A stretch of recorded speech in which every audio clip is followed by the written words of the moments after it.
नमस्कार। वर्ष 2017 का question number 13 GS mains ethics का है और बड़ा रिलेवेंट क्वेश्चन है। क्वेश्चन को मैंने पहले ही पढ़ लिया था, तो मैं ये देखा कि इसमें क्वेश्चन में कह रहा है कि एक मकान है जिसको 3 मंजिला बनाने की अनुमति सरकार से मानचित्र स्वीकृत किया गया है, जो विकास प्राधिकरण या आवास विकास परिषद होता है। परंतु उस ठेकेदार ने 3 की जगह 6 मंजिला मकान बना खड़ा कर दिया। अब आप सोचिए कि क्वेश्चन में ही कह रहा है कि 3 मंजिला सेंक्शन था, 6 मंजिल बना दिया, तो क्या 3 मंजिल प्लस जो किया रातों रात हुआ नहीं होगा? कम से कम महीनों लगा होगा, सालों नहीं तो।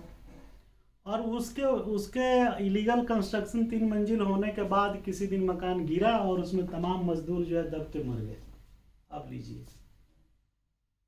जो भिन्न भिन्न स्थानों से आए थे और 6 मंजिला बनाया जा रहा था, ढह गया और उसमें जो कई मजदूर जो है बच्चे भी शामिल थे,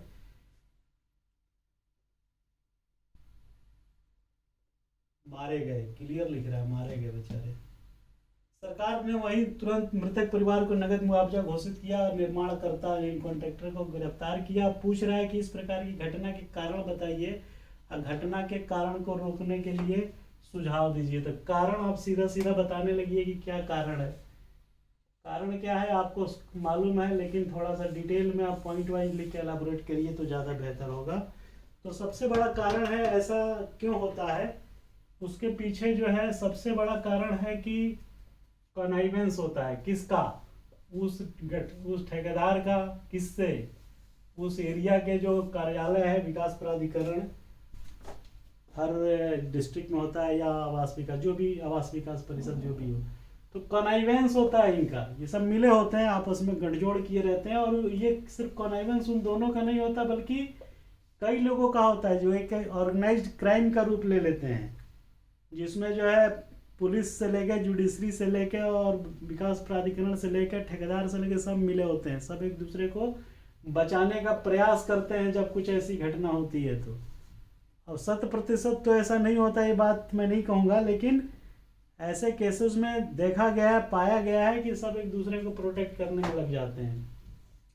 तो ड्यू टू ऑर्गेनाइज्ड क्राइम जो है ऐसी घटनाएं होती है कि उसकी हिम्मत बढ़ जाती है और 3 से 6 मंजिल पे चला जाता है। तीसरा रीजन है क्योंकि ग्रीडीनेस है। किसमें? सब में है। सबसे ज्यादा ठेकेदार में जो 3 से 6 कर रहा है। भाई क्या जल्दी है, क्या पता नहीं कौन सी भौतिकतावाद की जल्दी है। इलीगल मीन्स से 25, 30, 35 की एज तक ही लोग, हर आदमी इलीगल तरीके से जो धन कमा के भौतिकतावाद को, आडंबर और पूरा विलासिता को भोगना चाहते थे। ग्रीडीनेस एक बहुत बड़ा अंतःकरण में उसके घुसा हुआ है, विवेक में। उसके बाद किसी का चेक नहीं है। चेक का मतलब जो नक्शा पास हो गया तो वो उसी हिसाब से बन रहा है कि नहीं बन रहा है, ये कौन चेक करेगा? जो वहाँ का अथॉरिटी है उसको आके उसको ऑफिशियल्स को टाइम टाइम पे चेक करना चाहिए। और जहाँ इलीगल काम शुरू किया है थोड़ा देर वहीं बंद करा देना चाहिए और उसका पूरा मकान सील कर देना चाहिए। तो कोई चेक ही नहीं करता। चेक कैसे करेंगे? एक चिट्ठी जारी कर देंगे कि आपने अनॉथराइज रूप से ये मकान जो है 1 मंजिल और बना लिया है, कृपया इसके बारे में स्पष्टीकरण दें। वो डाक से चिट्ठी आती है, फिर वो डंप हो जाती है, फिर उसका कोई जवाब नहीं देता, फिर रिमाइंडर आता है, फिर सब साठ गांठ किए रहते हैं। वो अपना जो है हाथ ना फंसे तो अपनी कागजों में वो ऑफिशियल जो है चिट्ठी जारी कर देता रहता है, ताकि मैं कह सकूँ कि साहब हमने तो देखिए चिट्ठी भेजा है। सब मिली भगत है, तो कोई चेक नहीं करता। मैं कहता हूँ कि चेक करना चाहिए टाइम टाइम पे ना, जहाँ गड़बड़ हो वही रोक देना चाहिए। उसके बाद एक कंसेप्ट होता है ओसी एंड सीसी, समझ लीजिए इसको, बड़ा इंपॉर्टेंट चीज़ है। ये है ऑक्यूपेंसी सर्टिफिकेट और दूसरा है कंप्लीशन सर्टिफिकेट। मजे की बात देखिए कि कंप्लीशन सर्टिफिकेट जारी करना इसी ऑफिस का काम है, लेकिन कोई कंप्लीशन सर्टिफिकेट जारी नहीं करवाता। ना कोई यूजर जो खरीदार है वो इस चीज़ को जानता है, ना बॉदर करता है। तो कंप्लीशन सर्टिफिकेट जारी न करवाना ये जो है सबसे बड़ा अपराध है। और जब कंप्लीशन सर्टिफिकेट जारी होगा तभी उसके बाद ऑक्यूपेंसी सर्टिफिकेट जारी होगा कि ये सेफ है और सही तरीके से बना है। तो ये जो है इसका क्रियान्वयन बड़ा पुअर है। और मैं कहता हूँ कि जिस मकान का ओसी और सीसी नहीं जारी किया गया है विकास प्राधिकरण से, वो मकान को ऑक्यूपेंसी क्या, उसको रजिस्ट्रार क्या भेज देना चाहिए कि भाई इसकी रजिस्ट्री ना करे। सब तो गवर्नमेंट के डिपार्टमेंट्स होते हैं। है तभी कारण की बात कर रहे थे। तो ऑक्यूपेंसी सर्टिफिकेट और कंप्लीशन सर्टिफिकेट की जारी ना होना और फियरलेस कंट्रैक्टर, वो एकदम निर्भीक रहता है, उसे कोई डर नहीं है, उसे पता है कि हमने तो कुछ होना नहीं है, सब मिली भगत सरकार है, आपस में सब गठजोड़ है। तो ये फियरलेसनेस उसके दिमाग में रहती है कि पकड़े भी जाऊंगा तो छूट जाऊंगा, कोई डरे नहीं है, लालच इतनी मजबूत है। तो ये कारण है। इसमें और भी एक आध हो सकते हैं, 2-4 और आप ऐड कर सकते हैं। लेकिन फिर अगेन 250 शब्द है भाई, ध्यान रखना। 250 में कारण हो गया 125 वर्ड का, और 125 वर्ड का बाद में क्या कह रहा है, उपाय पूछ रहा है ना कि क्या उपाय करिएगा। तो उपाय हम बताते हैं, बहुत बढ़िया उपाय है मेरे पास।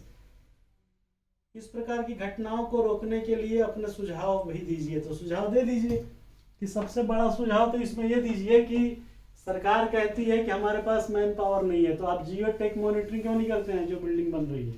आजकल तो एक से एक टेक्नोलॉजी आ गई है। कैमरा लगवा लो यार, सबसे सस्ता 10-20 हज़ार का कैमरा लगवा दो साइट पे, और उसको जो है अपने स्क्रीन पे जब चाहो, जो ऑफिशियल उस एरिया का ऑफिस बैठे देख सकता है। रेरा कानून का सही तरीके से इस्तेमाल करना, रियल एस्टेट रेगुलेटरी एक्ट बन गया है और लागू हो गया है, इसका सही तरीके से क्रियान्वयन करना। कौन क्रियान्वयन करेगा? अगेन वही ऑफिस, विकास प्राधिकरण।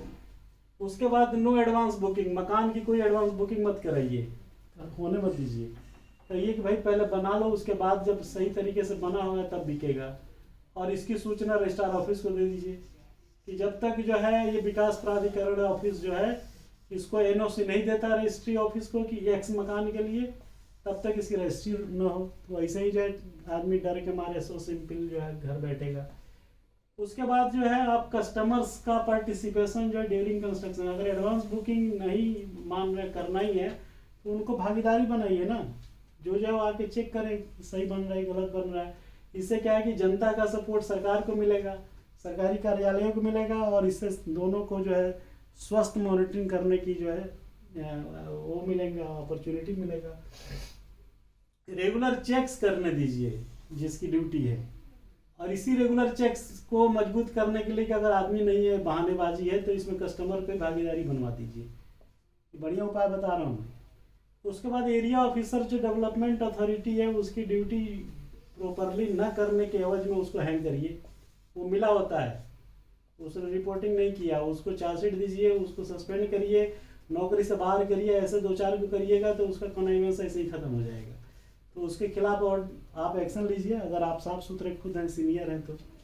उसके बाद सबसे बड़ी जरूरी चीज है कि भाई बिना उस विकास प्राधिकरण के एनओसी के क्यों वहाँ बिजली का कनेक्शन लग जाता है, वाटर का कनेक्शन लग जाता है, बिना अप्रूवल के अग्निशमन फ्री वो एनओसी दे देता है, यहाँ पे क्यों सीवरेज का कनेक्शन मिल जाता है, क्यों जो है गैस कनेक्शन मिल जाता है उस एड्रेस पे। तो भाई ये सब चीज़ें जो है अलग अलग टुकड़ों में, जब सरकार के विभाग ही इतने सारे हैं, हर विभाग अपने टुकड़ों में खाली काम करता है। लेकिन दूसरे राज्यों में हमने देखा है, कई राज्य ऐसे भी हैं जैसे गोवा है, वहाँ पे सब एक दूसरे से लिंक्ड है, नेटवर्किंग है इनका, आपस में सब जुड़े हुए हैं। ये कहेगा कि सुनो पहले ये एनओसी ले आओ वाटर का कनेक्शन के लिए, पहले आप फायर का एनओसी ले आओ, फिर कहेगा बिजली का एनओसी ले आओ, फिर ये ले आओ, ये कहेगा हाउस टैक्स का ले आओ, हाउस वाला कुछ और, माने वो वहाँ नेटवर्क्ड है। तो गोवा मॉडल बड़ा सही लगा हमें, हमने देखा। तो आप उसको जो है कनेक्शन ही मत दो जब तक कि विकास प्राधिकरण से उसको एनओसी उस मकान के लिए आपको न दे दिया गया हो। और वाइड पब्लिसिटी कराओ फॉर जनरल पब्लिक कि भाई ये मकान ऐसे ऐसे बन रहा है, ये नक्शा है। अगर किसी को इसमें इलीगल कंस्ट्रक्शन दिखाई पड़े तो ये पता है, ये नंबर है, ये व्हाट्सएप है, इस मीडिया का जो भी कांटेक्ट नंबर है, आजकल तो तमाम सोशल मीडिया सोशल ऑर्गेनाइजेशंस काम कर रहे हैं, उसके थ्रू मांगिए। तमाम व्हिसिल ब्लोअर हैं जो आपको सूचित करेंगे। तो ये सब करिए और ईमानदारी से करिए, अपने आप सब ठीक हो जाएगा। और लास्ट उपाय ये है कि अगर उसने बना ही लिया तो डिमोलिश कर दीजिए, जितना पोर्शन उसने गलत बनाया है उसको डिमोलिश कर दीजिए, ताकि लोगों में डर हो, भय हो कि भाई इलीगल काम करने से इसका दंड तुरंत मिल जाता है। तो अगर आप इतना कर देते हैं तो ये सब चीज़ अपने आप रुक जाएगी। जब उसका नुकसान होगा वो दोबारा हाथ नहीं डालेगा, हम बता रहे हैं आपको। लेकिन होता क्या है कि आप करना नहीं चाहते, इसीलिए सारी दिक्कत। करिए, सब ठीक हो जाएगा। Thank you very much.